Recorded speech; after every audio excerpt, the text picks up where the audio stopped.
उत्तर प्रदेश लक्ष्मीपुर खेरुआ खरगबुरै हुकबार खायनाय तै ककमा थुमनाय रंने थैमानि सालनो मुइतुखलाय लायखा त्रिपुरा हास्टेनि फार्मार सभा कमिटि थैमानि साल पालायलाय माने बिसिंतै ब्यूरो रिपोर्ट त्रिपुरा न्यूज 8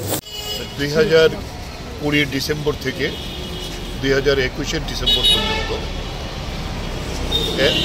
384 দিন ডিসেম্বর আগে হয়েছিল সারা দেশে তিনটি কৃষক আন্দোলন আইন যেটা কালা আইন হিসেবে চিহ্নিত এটা বাতিল করার জন্য দেশের কৃষকরা দিল্লির প্রান্তে উপস্থিত হয়েছিল দিল্লিতে প্রবেশ করতে দেয়নি কিন্তু সেখানে এই এক বছর বসেছিল 375 জন কৃষক সেখানে বসে শহীদের মৃত্যুবরণ করেছিল এই 3রা অক্টোবর 2021 সালে উত্তরপ্রদেশের লক্ষ্মীপুর থেকে সেখানে মন্ত্রী অজয় মিশ্র টেনি তৎকালীন মন্ত্রী তিনি একটি সভা ডেকেছিলেন এই কৃষক আন্দোলনকে বানচাল করার জন্য কৃষকরা পাল্টা সভা করেছিলেন যার ফলে মন্ত্রী সভা করতে পারেনি সভা না করে তিনি ফিরে গেছেন ওইখান থেকে কৃষকরা এই সাকসেসফুল আন্দোলন করার পরে যখন ফিরছিলেন রাস্তায় তখন অজয় মিশ্র টেনির ছেলে আশিস মিশ্র তিনি পেছন থেকে গাড়ি চাপা দিয়ে তার আমাদের কৃষকদের সঙ্গে সাংবাদিকরাও ছিলেন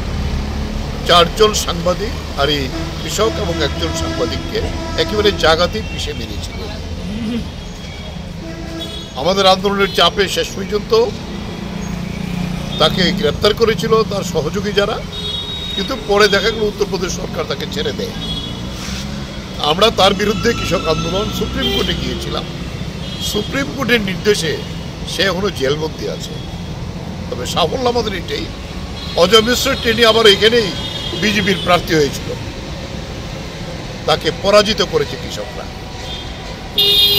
এই হলো কৃষক আন্দোলন তাই আমরা এই 3রা অক্টোবর এই যে 4 জন কৃষক এবং একজন সাংবাদিক বন্ধু এই আন্দোলনে অংশগ্রহণ করার জন্য নিহত হয়েছিলেন তাদের স্মরণে গোটা দেশে সারা ভারত কৃষক সভা সংযুক্ত কিষাণ মোর্চা আমরা এই শহীদ দিবস পালন করছি এইটা আমরা পরে অন্য একটা কর্মসূচি আছে আজকে তারপরেও আমরা এর মধ্যে এই সকালবেলা আমাদের এখানে এই কর্মসূচি পালন করছি আমরা এই শহীদদের অবদান বলতে পারি না এখনও বিজেপি সরকার কৃষক বিরোধী নীতি নিয়ে চলছে তবে শিক্ষা নেয়নি কৃষক বিরোধী নীতি নেওয়ার ফলে এইবারের যে নির্বাচন হলো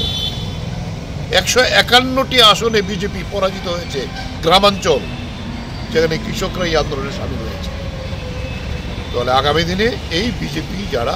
কৃষক বিরোধী